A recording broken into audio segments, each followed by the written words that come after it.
사도신경으로 우리의 신앙을 고백하겠습니다. 나는 전능하신 아버지 하나님 천지의 창조주를 믿습니다. 나는 그의 유일하신 아들 우리 주 예수 그리스도를 믿습니다. 그는 성령으로 잉태되어 동정녀 마리아에게서 나시고 본디오 빌라도에게 고난을 받아 십자가에 못 박혀 죽으시고 장사된 지 사흘 만에 죽은 자 가운데서 다시 살아나셨으며 하늘에 오르시어 전능하신 아버지 하나님 우편에 앉아 계시다가 거기로부터 살아있는 자와 죽은 자를 심판하러 오십니다. 나는 성령을 믿으며 거룩한 공교회와 성도의 교제와 죄를 용서받는 것과 몸의 부활과 영생을 믿습니다. 아멘. 찬송가 216장 함께 찬양하겠습니다.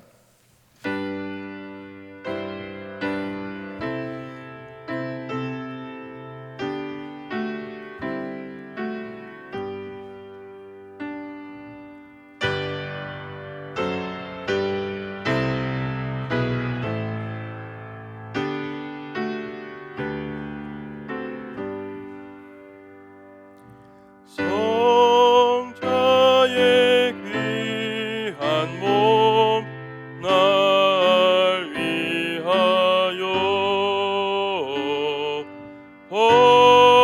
버리신 그 사랑 고마워라. 내 머리 숙여서 주님께 비는 말 나누어 주님께 바치리까.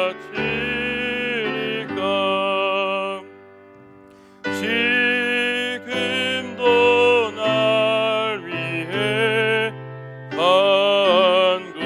간구하심 휘어튼 믿음이 하옵나니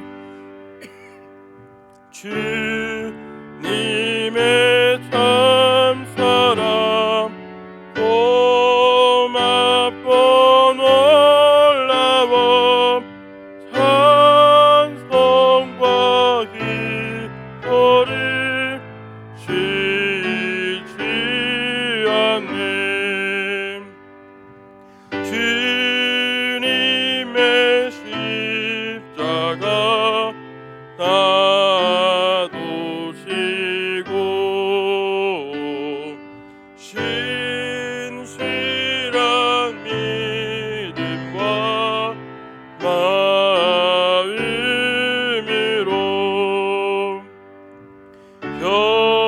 형제의 사랑과 친절한 위로를 위에나 베풀게 하옵소서. 만 가지 은혜를 받았으니 내 평생 슬프나 즐거우나 이 몸을 온전히 주님께 바쳐서 주님만 위하여 늘 살겠네.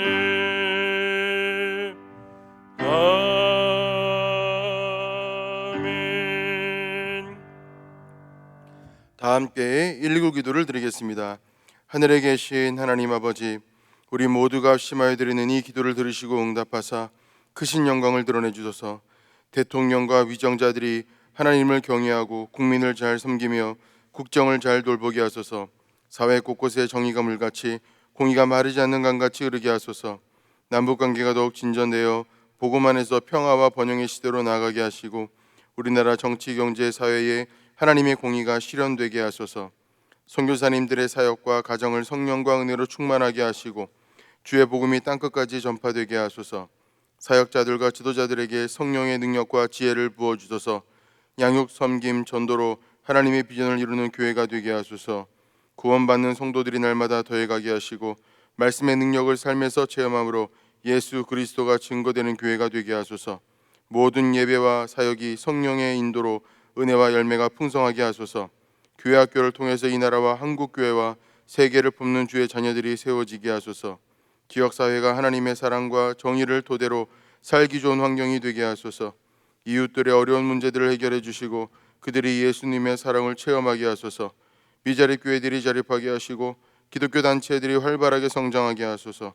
필리핀 교회, 몽골 교회, 중국인 모임이 은혜 가운데 성장하게 하소서. 주일 성수 11조 사역 참여로 하나님께 영광을 돌리는 가정이 되게 하소서. 고난 중에 낙심하지 않고 믿음으로 극복하여 하나님의 복을 누리게 하소서. 일터 위에 은혜를 베풀어 주셔서 11조가 100만 원, 1000만 원, 1억 원 이상 되게 하소서. 가족들이 주 안에서 사랑하게 하시고 믿음의 유산이 상속되어 자녀들이 번성하게 하소서. 이 모든 간구를 예수님의 이름으로 기도합니다. 아멘. 이 시간 하나님께서 우리에게 주시는 말씀은 신명기 10장 12절에서 22절까지의 말씀입니다.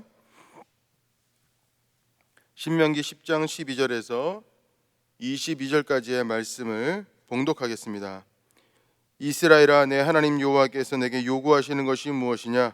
곧 내 하나님 여호와를 경외하여 그의 모든 도를 행하고 그를 사랑하며 마음을 다하고 뜻을 다하여 내 하나님 여호와를 섬기고 내가 오늘 내 행복을 위하여 내게 명하는 여호와의 명령과 규례를 지킬 것이 아니냐? 하늘과 모든 하늘의 하늘과 땅과 그 위의 만물은 본래 내 하나님 여호와께 속한 것이로되 여호와께서 오직 내 조상들을 기뻐하시고 그들을 사랑하사 그들의 후손인 너희를 만민 중에서 택하셨음이 오늘과 같으니라. 그러므로 너희는 마음의 할례를 행하고 다시는 목을 곧게 하지 말라.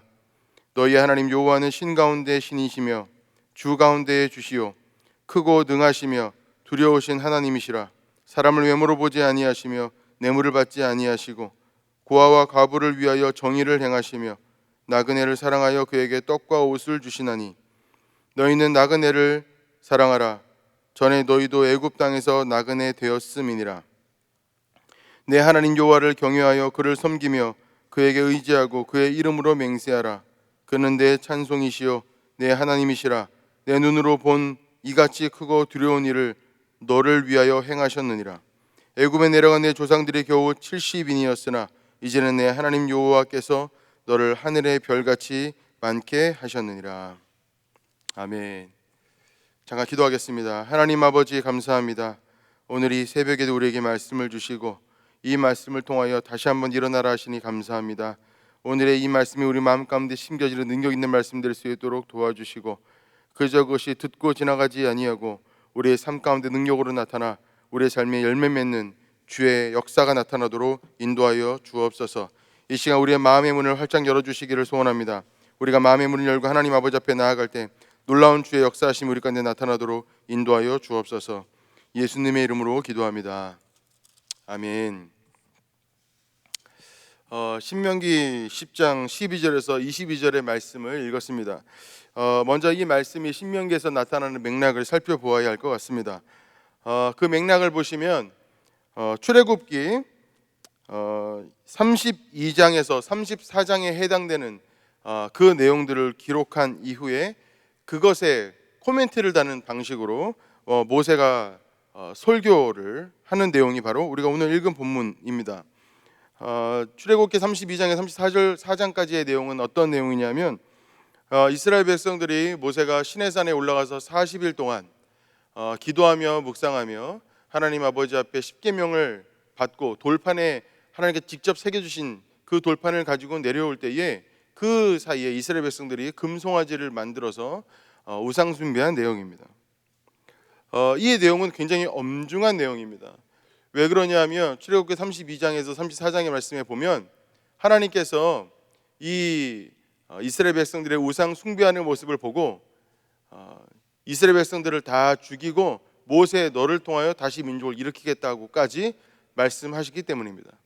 모세가 이때에 하나님 아버지 앞에 중보기도를 하는데 저들을 생명책에서 지우시려거든 저도 지워주십시오 라는 그러한 자기의 목숨을 내어놓는 기도를 통하여서 하나님의 마음을 돌이키게 됩니다. 그 다음에 또한 하나님께서 이제는 그러면 너희가 올라가라, 나는 따라가지 않겠다, 가나안 땅은 너희 땅이 될 것이다, 이렇게 말씀하십니다. 무슨 말인가 하면 내가 너희에게 한 약속은 지킬 것이나 너희와 함께 하진 않겠다, 그런 뜻입니다.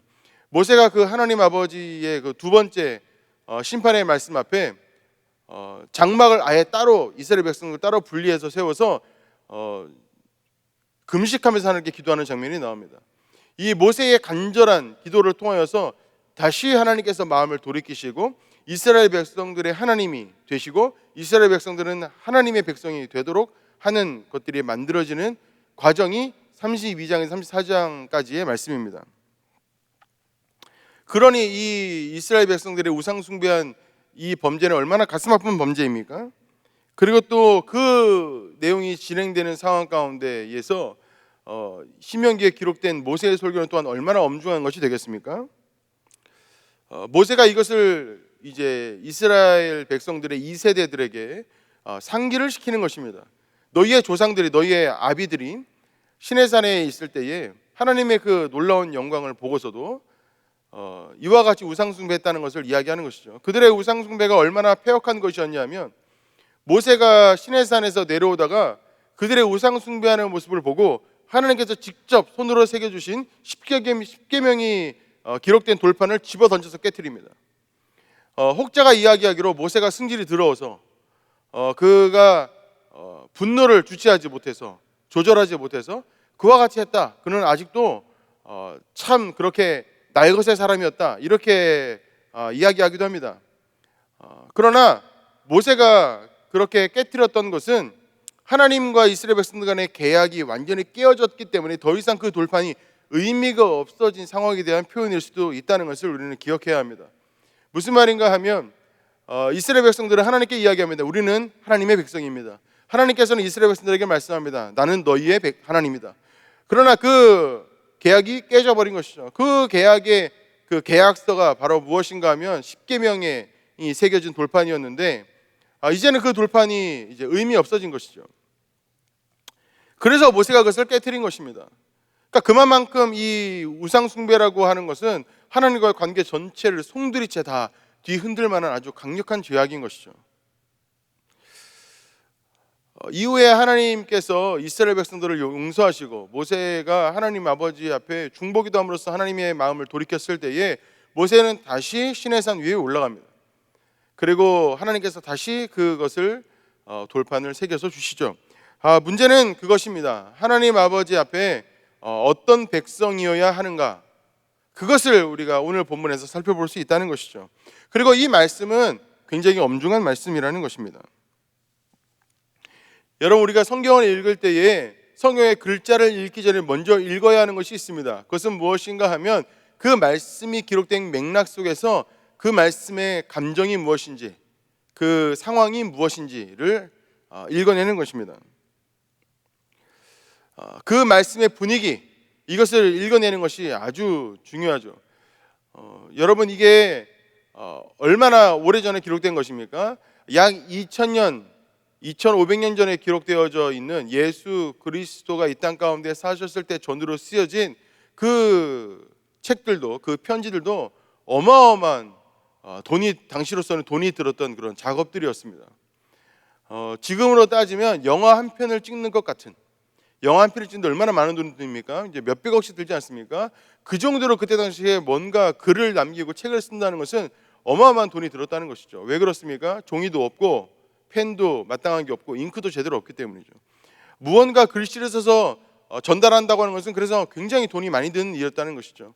그러나 이 신명기가 기록될 때는 또 어떠하겠습니까? 여러분, 신명기의 글들과 모세오경의 글들이 있지 않습니까? 이것이 얼마나 긴 글들입니까? 이 글들이 그때 당시에 한자도 빼놓지 아주 자세하게 하나하나 남겨져야 했다면 그 노력은 얼마나 큰 것이겠습니까? 이 말씀을 굳이 그때 당시에 남기기 어려운데 굳이 남겨야 했다면 이 말씀은 또한 얼마나 중요한 그런 말씀이겠습니까? 여러분, 만약에 우리가 지금 누군가에게 어떤 오랫동안 남을 어떤 글을 남긴다면 아마 그 글들은 가벼운 내용을 담지 않을 것입니다. 꼭 남겨야 되는 말씀, 굉장히 엄중하고 중요하고 진지한 그런 어떤 글들을 남기게 되겠죠. 그렇기 때문에 성경에서 어떤 재미있는 이야기를 찾는다는 것은 쉽지 않습니다. 왜 그러냐면 성경은 재미로 쓰여진 것이 아니기 때문에 그런 것이죠. 이 성경의 말씀들이 반드시 후대에 알려져야 하고 그럴 필요성이 있기 때문에 이 성경은 쓰여진 것입니다. 그렇기 때문에 우리가 성경을 읽을 때 재밌으면 좋겠다, 아니요 의미를 알았으면 좋겠다, 이렇게 읽어야 합니다. 요즘에 참 재미없으면 아무것도 읽을 가치도 없고 들을 가치도 없고 볼 가치도 없는 그런 시대가 되고 있는데, 성경의 말씀에 우리가 재미를 찾기 위해서는 그 진지함을 다 뛰어넘고 그 엄중함을 다 뛰어넘으면 그 안에서의 어떤 재미를 찾을 수 있을지 모르겠지만 어떤 표면적인 재미를 찾기라는 어렵다는 것이죠. 그러니까 우리가 성경을 읽을 때에 이 성경의 내용이 얼마나 엄중한지 그 맥락을 찾아가는 것이 아주 중요하다는 것입니다. 만약에 이 성경이 출애굽 2세대에게 이렇게 엄중하게 반드시 남겨져야 했던 말씀이라면 이 말씀은 굉장히 중요한 말씀이고, 또 그것을 넘어서서 현대를 살아가는 우리에게도 짱짱하게 들리는 그 말씀이라면 이 말씀은 정말 중요한 말씀이다, 이 말씀입니다. 특별히 우리가 오늘 읽은 이 내용은 이스라엘 백성들이 우상 숭배한 이후에 너희는 결코 그러지 말아라, 너의 1세대는 그와 같이 했으나 너희는 절대 그렇게 하지 말아라 라고 신신당부하는 내용이라면 이 말씀은 더더욱더 우리에게 중요한 말씀이 되겠습니다. 12절의 말씀을 한번 읽어보면 이렇습니다. 이스라엘아, 내 하나님 여호와께서 내게 요구하시는 것이 무엇이냐? 곧 내 하나님 여호와를 경외하여 그의 모든 도를 행하고 그를 사랑하며 마음을 다하고 뜻을 다하여 내 하나님 여호와를 섬기고, 이랬습니다. 여기서는 총 3가지를 말한다고 볼 수 있습니다. 이 3가지는 이스라엘 백성들이 딴 건 다 잊어버려도 이 3가지는 반드시 기억해야 되는 말씀이고 그것은 우리에게도 동일합니다. 첫 번째는 무엇인가 하면 이렇게 시작하죠. 내 하나님 여호와께서 내게 요구한 것이 무엇이냐? 이 요구는 3가지가 있다는 것입니다. 첫 번째는 무엇인가 하면 하나님 여호와를 경외하여, 그랬습니다. 하나님 여호와를 경외하라. 굉장히 중요한 말씀입니다. 두 번째 말씀은 무엇인가 하면 그의 모든 도를 행하고, 그의 모든 도를 행하라. 그의 모든 율법과 말씀과 그의 뜻을 행하라. 그리고 마지막 3번째는 그를 사랑하며 마음을 다하고 뜻을 다하여 내 하나님 여호와를 섬기라. 이것입니다. 하나님을 사랑하라, 그리고 마음을 다하고 뜻을 다하여 섬기라. 이 말씀은 2가지의 말씀이 아니라 하나의 말씀입니다. 간절하게 하나님을 사랑하고 진심으로 사랑하면 자동적으로 하나님을 섬기게 되는데, 이 모든 것들을 할 때에 어떻게 된다는 것입니까? 마음을 다하고 뜻을 다해서. 여러분, 우리가 신명기 이미 6장에서 살펴보았던 것 같이 마음을 다하고 뜻을 다하고 힘을 다하고 모든 것을 다하여서 하나님 사랑하라, 이렇게 말씀하는데 그 말씀이 바로 여기에 그대로 기록되어져 있다는 것이죠. 그리고 12절의 이 말씀이 13절부터 저희가 읽은 22절의 말씀들까지 쭉 보충 설명이 되어져 있습니다.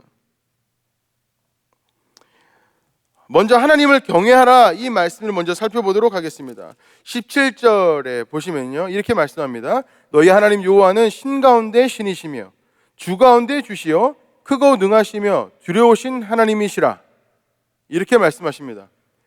이것은 17절 상반절인데요, 너희의 하나님 여호와는 신 가운데 신이시며 주 가운데 주시요 크고 능하시며 두려우신 하나님이시라. 여러분, 하나님을 경외한다고 하는 것은 우리가 늘상 교회 생활하면서 듣는 이야기죠. 하나님을 경외하라.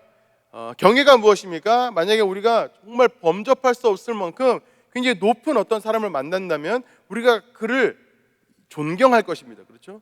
존중할 것입니다. 근데 그것을 신적인 표현으로 바꾸면 그것이 경외가 됩니다. 하나님의 하시는 말씀들을 존중하고 존경하며 신적 경배를 올려드리는 것을 경외라고 하죠. 근데 문제는 무엇인가 하면 이 경외가 쉬운 일이 아니라는 것입니다. 하나님이 항상 우리의 생각과 같은 이해가 되고 납득이 되는 말씀들만 하시는 것은 아니기 때문에 그렇습니다. 하나님께서 우리의 삶 가운데 어떤 일들을 이루어내시는 그 일들이 모든 부분들이 다 우리가 납득되는 것이 아니라는 것이죠. 사람들은 항상 질문하죠. 왜 나의 삶에는 이와 같은 고통이 따르는가? 왜 나에게 하나님께서 이와 같은 일들을 허락하시는가? 왜 나는 이 일이 간절히 이 일을 원하지만 왜 그 일이 이루어지지 않는가? 왜 하나님의 때는 속히 오지 않는가? 우리는 늘 질문합니다. 그러나 우리는 거기서 하나님을 경외하는 그 포인트를 잡을 수 있어야 한다는 것이죠. 그게 무슨 말인가 하면 하나님과 나의 생각이 다르다고 할지라도 하나님의 그 어떤 생각이 있다는 것을 인정해야 된다는 것입니다. 우리는 어떤 사람의 생각이 나와 다를 때 저 사람은 생각이 있나? 생각이 부족하지 않나? 짧지 않나? 이렇게 생각하는 게 되는데 자연적으로 하나님에 대해서 우리가 그렇게 할 때가 있다는 것입니다. 그것은 경외하는 태도가 아닙니다. 하나님이 어떤 일들을 하심에 있어서 하나님께서 어떤 뜻이 있을 것이다 라고 생각하는 것이 중요한데, 그렇게 생각하면서도 그냥 알아서 하시겠지 라고 하고 이렇게 무관심하는 것이 아니라 그럼 그것이 무엇일까 알려고 드는 것까지 나아가는 것, 그것이 바로 경외하는 것입니다.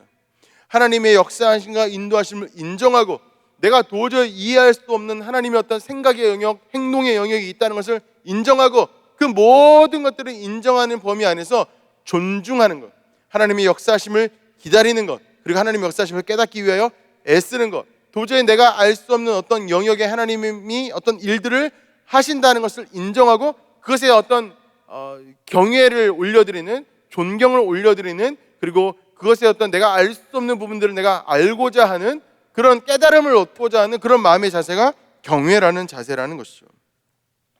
그러므로 여러분, 하나님을 경외하는 일에는 반드시 무엇이 필요하냐면 상상력이 필요합니다. 하나님은 어떤 분인가? 하나님은 나에게 어떤 존재인가? 이것을 확실하게 우리가 알 수 없기 때문에 우리는 상상력을 발휘해야 합니다. 그러므로 여러분, 이것은 쉽게 되는 일이 아닙니다. 여러분, 경외라고 하는 말을 만약에 우리가 다른 말로 하면 예배라는 말로 바꿀 수 있을 겁니다. 하나님을 예배하는 일이 곧 하나님을 경외하는 일인데, 예배는 어떻게 합니까? 영으로 하죠. 예배는 영으로 합니다. 육으로 하거나 혼으로 하거나 이성으로 하는 것이 아니라 영으로 합니다. 영으로 한다는 것은 무엇을 의미하냐면 우리의 마음의 가장 저 깊은 곳에 있는 진심, 그것이 어떤 영의 작용과 연결되어져 있다는 것이에요. 그러니까 마음의 모든 것들을 다하여서 내가 도저히 건드릴 수 없는 어떤 부분들까지 건드려가면서 하나님을 예배하는 것, 이것이 중요하다는 것이죠. 제가 이제 한 몇 년 전에 기도를 하다가 이제 성대 결절이 왔어요. 성대에 물혹이 딱 생겼다는 거예요. 그래서 이게 목구멍이 이제 좁아지다 보니까 찬양을 할 때 목소리 톤이 높아져요. 이전에는 안 그랬는데 성대 결절 생긴 다음에 그렇게 됐다는 것이에요. 그래서 제가 병원에 가가지고 이것을 어떻게 하면 없앨 수 있느냐, 목사한테는 목소리가 중요하잖아요. 그리고 또 찬양할 때도 중요한데 이거 어떻게 없애야 되느냐라고 물으니까 뭐라고 하냐면 이 성대라고 하는 것은 사람의 의지로 움직일 수 없다는 거예요. 성대의 근육은 사람의 의지로 움직이는 것이 아니라 알아서 막 자기가 멋대로 막 움직인다는 거예요. 그러니까 사람이 있잖아요. 이것을 부분 마취를 해서는 수술할 수 없다는 겁니다. 완전히 사람을 재워버려야 된다는 거예요. 완전히 그냥 마취를 해가지고 완전히 재워버려야, 전신 마취를 해야 수술이 가능하다는 거예요. 그리고 수술을 만약에 한다고 해서 목소리가 어떻게 변할지 모른다는 거예요. 그러니 이건 뭐 수술을 하라는 말인지 말라는 말인지, 그래서 수술을 어쨌든 못했는데, 영이라고 하는 것은 꼭 그런 것입니다. 사람의 의지로 움직일 수 없는 거예요. 사람의 의지로 어떻게 할 수 없죠. 근데 하나님은 무엇으로 예배한다고요? 영으로 예배한다고요. 하나님을 경외하는 것은 그와 같이 하는 겁니다. 그러니까 어떻게 해야 되겠습니까? 반드시 훈련이 필요해요. 첫째, 반드시 훈련이 필요합니다. 하나님을 경외하는 것은 그냥 저절로 되는 것이 결코 아니라는 것을 우리가 기억해야 돼요. 이것을 깨달아야 합니다. 내가 그냥 그래서 예배 가운데 나와서 내가 예배를 드렸다, 내가 열심히 드렸다, 그것으로 됐다라고 생각하면 뭘 모르는 거예요. 왜냐하면 영으로 예배하는데 영은 내 마음대로 움직이는 건지 아니거든요. 내가 내 의지로 어떻게 움직여지는 것이 아니거든요. 그러니까 반드시 하나님을 예배할 때는 성령님의, 하나님의 인간 초월적인 어떤 능력과 역사하심이 필요하다는 거죠. 그러니 매번 일주일에 한 번 예배 드리는 것으로 나는 하나님을 경외할 만큼 했다라고 생각하면 진짜 오만한 것입니다. 인간이 참 오만해요. 근데 그럼 어떻게 되겠습니까? 어찌됐건 간에 우리가 할 수 있는 것들을 해야 돼요. 하나님께 어떤 도우심을 요청하고 간절하게 하나님께 겸손한 마음을 가지는 것 또한 훈련이 필요하지 않겠습니까? 그러니 하나님을 경외하는 것에는 반드시 영적인 훈련을 필요로 합니다. 기도하고 묵상하고 삶 가운데 실천하고 실행하고 하나님의 일에 봉사하고 하나님께 헌신하는 어떤 이와 같은 영적인 훈련들이 필요하다는 것이죠. 세상사가 점점 더 눈에 보이는 것들에만 치중되어지다 보니까 이 영적인 훈련이라고 하는 것을 등한시하는 시대가 되었어요. 그냥 뭐가 앞에 있는지도 모르는데 그냥 덮어놓고 기도하는 일들이 어리석은 일처럼 여겨지는 시대를 우리가 살고 있습니다. 우리 젊은이들은 더해요. 그러나 여러분, 중요한 것은 뭐냐면 하나님을 섬기는 것은 자기의 의지나 자기의 이성으로 되는 것이 아니라는 것을 기억해야 돼요. 이성으로 모든 것을 할 수 있다고 생각하는 것은 사실이 아닙니다. 아무것도 할 수 없어요. 이성으로 할 수 있는 것들은 분명히 있지만 이성으로 모든 것이 되는 것은 아니라는 거죠. 그러나 인간은 어느 순간부터 이성으로 모든 것을 할 수 있다고 믿어왔어요. 예전에 고대 시대는 그러지 않았어요. 그래서 신들에게 어떤 많은 것들을 의탁하고, 또 나라와 나라 간의 이제 전쟁은 신과의 전쟁처럼 여겨졌었죠. 그러나 그 시대가 다 지나고 인본주의 시대가 오면서 사람들은 이성으로 모든 것을 할 수 있다고 믿게 되었어요. 그러나 그것이 일정 부분 그 인류의 역사의 발전을 이루은 것은 사실이나 그 자체가, 그 모든 것이 그 완전하다는 생각은 버려야 한다는 것이에요. 그러므로 우리가 하나님 아버지 앞에 늘 기도할 때는 겸손한 마음으로 해야 합니다. 왜냐하면 우리 마음대로 되는 것이 아니니까요. 그래서 하나님께서 인도하시고 역사하심이 필요하고, 우리가 해야 되는 것은 영적인 훈련을 해야 한다는 것입니다. 두 번째 말씀은 무엇인가 하면 하나님의 말씀을 그대로 지켜야 한다는 것입니다. 근데 여기서 우리가 중요한 거, 그대로 지킬 때에 그저 행동으로 지키는 것을 말하지 않는다는 것을 기억해야 합니다. 행동으로 지키는 것을 말하는 것이 아니라 하나님께서 그 말씀을 하신 가장 완벽한 의도 그대로, 그 의도 그대로 지키는 것을 말한다는 것이에요. 이 말씀은 우리가 13절부터 16절까지를 한번 읽어보도록 하겠습니다. 내가 오늘 내 행복을 위하여 내게 명하는 여호와의 명령과 규례를 지킬 것이 아니냐. 하늘과 모든 하늘의 하늘과 땅과 그 위의 만물은 본래 내 하나님 여호와께 속한 것이로되 여호와께서 오직 내 조상들을 기뻐하시고 그들을 사랑하사 그들의 후손인 너희를 만민 중에서 택하셨음이 오늘과 같으니라. 하나님께서 먼저 뭐라고 말씀하십니까? 하나님의 말씀을 그대로, 그 말씀의 의도까지 그대로 지키되 무엇을 위해서 하라는 것입니까? 내 행복을 위하여 하라는 것입니다. 여러분, 가끔 우리가 하나님 아버지께서 하지 말라, 죄다 이렇게 말씀하시는 것을 인간을 속박짓는 것으로 생각하는 경향들이 있습니다. 아, 이것도 하지 말아야 돼? 저것도 하지 말아야 돼? 아, 귀찮은데? 왜 이건 안 돼? 왜 저건 안 돼? 이렇게 따지기를 좋아하죠. 그런데 중요한 건 뭐냐면 하나님께서 우리에게 어떤 말씀을 주실 때에, 율법을 주실 때에, 하지 말라고 하실 때에 그 하지 말라는 말씀은 하나님을 위하여 우리를 희생하라는 말씀이 아니라 우리를 위하여 우리 보고 지키라는 말씀이라는 것을 기억해야 한다는 거예요. 13절에 이렇게 얘기하잖아요. 내 행복을 위하여 내가 여호와의 명령과 규례를 지킬 것이 아니냐, 이렇게 말씀하시는 건 아니겠습니까? 내 행복을 위하여. 그러니까 우리는 착각하는 거예요. 우리가 사람이 잘 모르는 거죠. 하나님께서 지키라는 것을 지키는 것이 우리를 위하는 것이라는 것을 잘 깨닫지 못하는 거예요. 이것은 우리가 자녀를 키워보면 쉽게 할 수 있죠. 우리 아기를 키워봐도 쉽게 할 수 있어요. 우리 아기가 어제 어머님이, 우리 아기 엄마가, 제 아내가 초코파이를 하나 먹으라는데 2개를 먹었어요. 말도 안 하고. 어제 혼쭐이 났어요. 초코파이를 왜 먹지 말아야 되는지 우리 애는 몰라요. 왜 먹지 말아야 되는데 왜 대들다가 어제 혼쭐이 났어요. 여러분, 중요한 건 뭐냐 하면은요, 정말 필요한 것은 아이들은 몰라요. 모르기 때문에 모르죠. 모르는데 이유가 있습니까? 그냥 모르는 거예요. 그러나 자기가 아는 대로 살아가면 삶이 어려워지는 거예요. 하나님께서 우리에게 말씀하시는 그 율법들은 우리를 위한 것이지 남을 위한 게 아니에요. 그래서 내 행복을 위하여 그것을 지키라는 것입니다. 17절 하반절부터 19절까지의 말씀을 또 한번 읽어보면 이렇습니다. 17절 하반절부터 한번 읽어보겠습니다. 사람을 외모로 보지 아니하시며 뇌물을 받지 아니하시고 고아와 과부를 위하여 정의를 행하시며 나그네를 사랑하여 그에게 떡과 옷을 주시나니 너희는 나그네를 사랑하나 전에 너희도 애굽 땅에서 나그네 되었음이니라. 벌써 이해 안 되는 말씀들이 나오잖아요. 고아와 과부를 위하여 정의를 행하래요.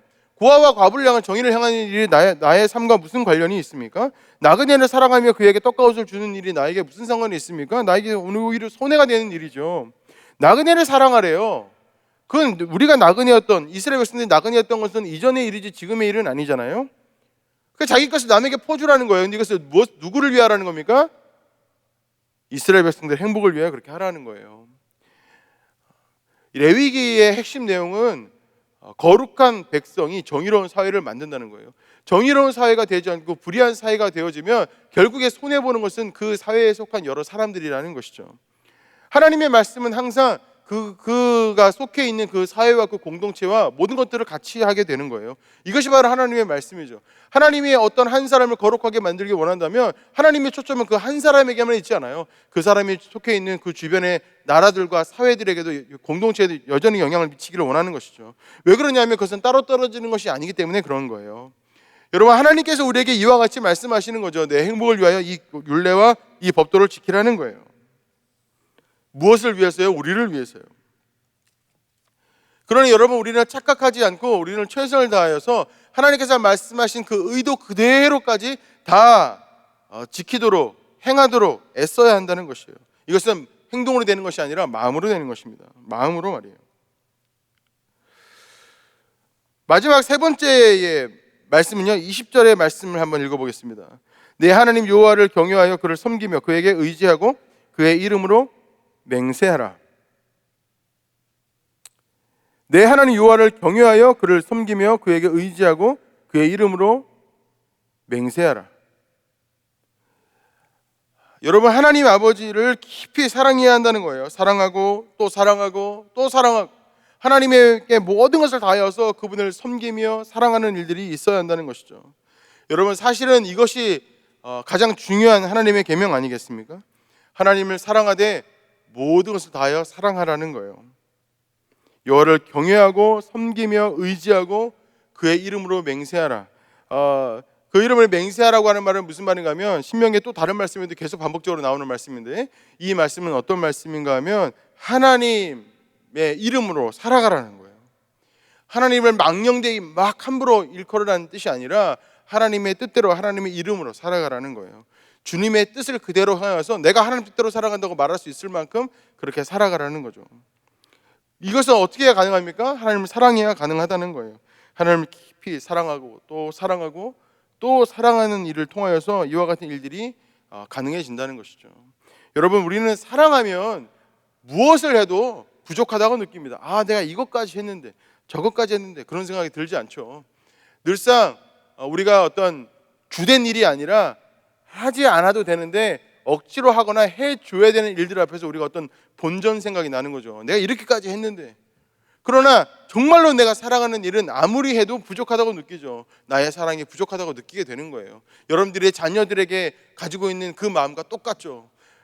부모님들이 자녀를 사랑하지 않겠습니까? 근데 나중에 시간이 지나면 자기의 사랑이 충분했다고 말하는 부모님은 만나본 적이 없어요. 부족하다고 이야기하죠. 왜 그렇습니까? 사랑하기 때문이에요. 진심으로 사랑하기 때문에 그렇죠. 여러분, 우리가 하나님 아버지 앞에 어떤 마음을 가지고 있습니까? 우리가 하나님 아버지를 진심으로 사랑한다면 하나님께 뭘 드려도 아깝다고 느껴서는 안 되는 거예요. 부족하다고 느껴야 되죠. 부족하다, 하나님께 더 드려야 하는데 더 드려야 되는데 그렇게 느껴야 한다는 것이에요. 여러분, 우리가 이 말씀의 맥락을 처음에 살펴보았어요. 이스라엘 백성들이 우상 숭배한 이후에 그 내용들을 쭉 설명하면서 그 출애굽 2세대들에게 너희는 결코 이러지 말라고 말씀하면서 주시는 말씀이 오늘의 이 본문이에요. 그러나 이 본문에서 우리가 살펴볼 때에 이 본문이 우리에게 얼마나 엄중하고 중요하게 다가오는가를 기억하셔야 됩니다.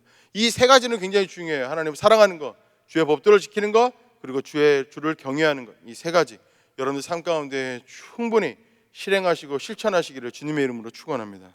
기도하겠습니다. 하나님 아버지, 감사합니다. 오늘 이 말씀을 통하여 우리의 삶의 모든 것들과 우리의 마음의 모든 것들과 우리의 신앙의 모든 것들이 변화되기를 소원합니다. 하나님을 경외하고 주의 말씀을 그대로 행하며 또한 하나님을 진심으로 사랑하는 우리 모든 장소의 교우들 될 수 있도록 인도하여 주옵소서. 예수 그리스도의 이름으로 기도드리옵나이다. 아멘.